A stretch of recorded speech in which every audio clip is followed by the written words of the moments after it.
The best defenders in the world never chase the ball. Think about that for a second. The guys who shut down Mbappe, Salah, Vinicius Jr, they're not running around trying to win the ball, they're doing something completely different, and once you understand what that actually is, you'll never watch a defensive performance the same way again. Defending in football gets no respect. Everyone talks about goals, everyone talks about the dribbles, the skill moves, the assists, but the truth is, defending is just as much of an art as attacking. Maybe even more, because while attackers react to what they see, the best defenders in the world are predicting the future. They're reading things that haven't happened yet. And that's not something you're born with. That's something you learn. That's something you build through understanding how the game actually works under the surface. So today we're going to break down exactly what makes elite defending elite. From positioning, to the psychology of defending one-on-one, to how teams defend as a unit, to the small habits that most players miss completely. This is the full picture. Here's the problem most defenders face. They think defending is about stopping the attacker. And that sounds right, doesn't it? The attacker has the ball. Your job is to take it away. Makes perfect sense. But that thinking is exactly what gets you burned. When you're focused entirely on stopping the attacker, you're always one step behind. You're reacting. And when you're reacting to someone like Mbappe or Salah, someone who can change direction in half a second, reacting's already too late.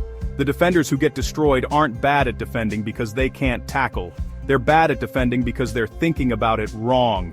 They're looking at the wrong things, positioning their body in the wrong way, and making decisions based on what's happening right now instead of what's about to happen. And here's the thing. This isn't even about being physically fast enough. Most defenders who get skinned by wingers aren't slower than the winger. They're just in the wrong position at the moment the ball moves, and wrong position comes from wrong thinking, not wrong legs. So the real challenge isn't stopping the ball. The real challenge is understanding where the danger is going before it gets there. Let's start with the most important concept in all of defending, and one that almost nobody talks about enough. Positioning is not where you stand, it's the angle of your body. This sounds simple, but it changes everything. When a defender is too square, meaning their chest is facing forward, both feet parallel, they can be beaten in both directions, left or right. The attacker has options, but when a defender sets their body at the right angle, usually opening the body slightly to show the attacker outside, they've already cut off one direction. Now the attacker only has one real path. And now, the defender knows where the ball is going before it even moves. Watch Virgil van Dijk. Seriously, go watch his defensive highlights and just look at his feet. He never stands square. He's always angled. He's always positioning his body in a way that says, I know where you want to go, and I'm already there. That's not athleticism, that's intelligence. Now the second piece of this, and this is where most defenders mess up even more, is the distance you hold from the attacker. Too close and they go around you. Too far and they get time to shoot or pass. The right distance is called the danger zone. It's close enough that the attacker can't comfortably do anything, but far enough that if they accelerate, you still have time to turn and track. This distance changes depending on where you are on the pitch. Ter cyber darmadier, chumor jorban berbon or obermueron. You need to be tighter, because space is more dangerous. Out wide, further from goal. You can give a little more distance because the angle is harder for the attacker. This sounds basic when you say it out loud. But actually executing it in real time, while you're reading the body language of the attacker, while you're aware of where your teammates are, while the crowd is going mad, that's a completely different thing. Now let's talk about one-on-one defending because this is where matches are won and lost. The classic advice is stay on your feet. Don't dive in. Wait. Be patient. That's correct, but it's incomplete. Staying on your feet only works if you understand what you're waiting for. You're not just standing there hoping the attacker makes a mistake. You're waiting for the moment of commitment, the moment where the attacker puts all their weight in one direction. Every dribbler, no matter how elite, has a moment before they go, a slight dip of the shoulder, a lean, a shift of the hips. For a fraction of a second, they are committed to a direction. In that fraction of a second, they are actually vulnerable. That's your window. The best defenders in the world have trained themselves to read that moment, not to see it consciously but to feel it. Repeated exposure to attackers makes your brain start predicting these moments automatically. It's like how a tennis player doesn't consciously watch the ball. Their brain does it for them after enough practice. So the advice isn't just be patient, It's be patient until you see the lean, and then commit. That's the full version. Let's go deeper. Team defending. Individual defending matters. But in modern football, defending is almost never individual. It's always collective. High-pressing teams like Liverpool under Klopp or Man City under Guardiola, they don't press because pressing is trendy. They press because pressing in the right shape forces the ball carrier into a specific decision, usually a bad one. Here's how it works. When you press as a team, you're not just putting pressure on the player with the ball. You're cutting off the passing options around them. You're creating a trap. The ball carrier looks up, sees their passing lanes are closed, and panics. Then they either lose the ball, play it backwards, or kick it long. The trap only works if everyone presses together. If one player doesn't press, the whole structure breaks. The ball carrier finds that one free player, breaks the press, and now your team is disorganized. This is why Klopp used to be so aggressive when his players didn't press. It wasn't about effort, it was about the system. One player not pressing meant the system completely falls apart. The same logic applies to defensive shape when you're sitting deep. If you're in a low block, like Inter Milan under Inzaghi or Atletico under Simeone, the shape is everything. The goal of a low block is to make the space between your defensive lines as small as possible. If the gaps are tiny, the attacking team can't find passes to play through. They have to go around you, which is slower and less dangerous. You're not pressing the ball, you're pressing the space. This is actually extremely hard to do for 90 minutes. Staying compact, staying disciplined, not getting dragged out of position by clever movement, that requires total concentration the entire game. There's a reason teams like Atletico in their prime were described as mentally the hardest team to play against. It wasn't their physical strength, it was their shape and their concentration. Now let's talk about something that almost never gets discussed. And Istawi defending without the ball in the final third. Most people think defending ends when the other team is far from your goal. It doesn't.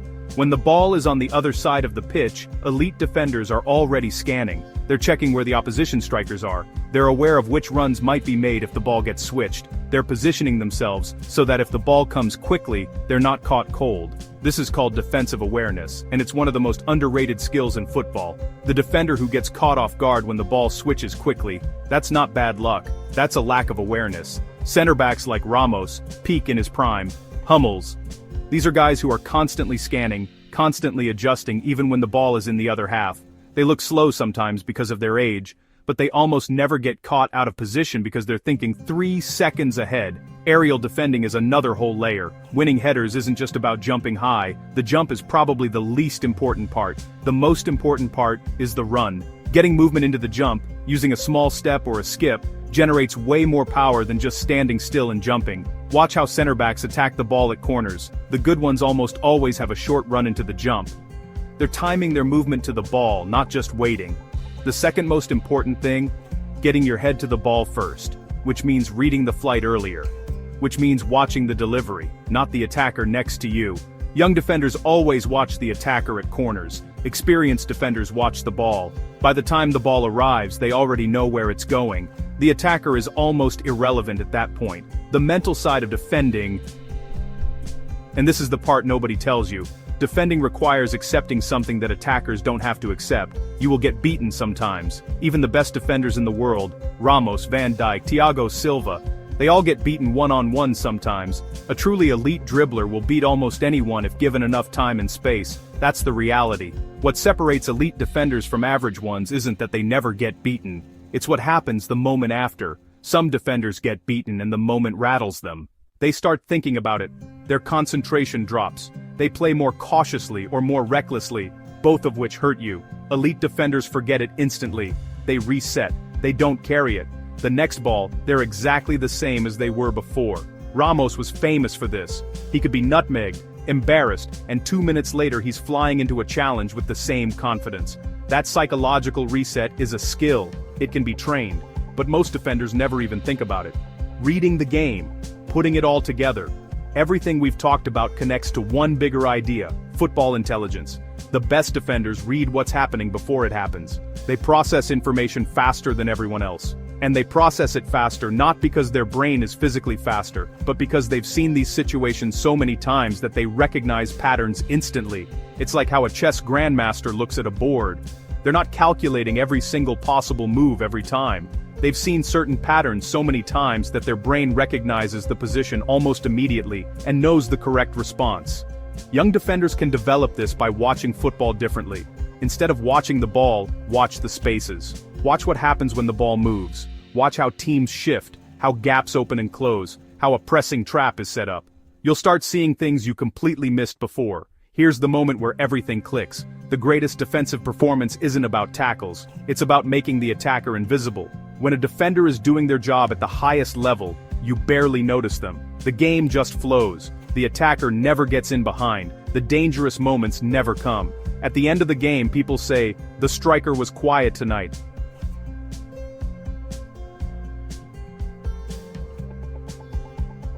But they don't credit the defender who made the striker quiet. That's the art of defending, making your work invisible, making danger disappear before it even forms. That's why defenders like Thiago Silva in his 40s can still play at the highest level. He's not the fastest anymore. He doesn't need to be. He positions himself in the right place, so he never has to sprint. He reads the situation so early that by the time the attacker moves, Silva is already there. That's mastery. Not pace. Not strength. Understanding so deep that physical limitations barely matter. So here's what we've covered. Defending starts with body angle and positioning. Not chasing the ball, but controlling space. One-on-one, the job is to wait for the moment of commitment and then act. In teams, defending is about shape, traps, and everyone moving together. When you're off the ball, you're already defending.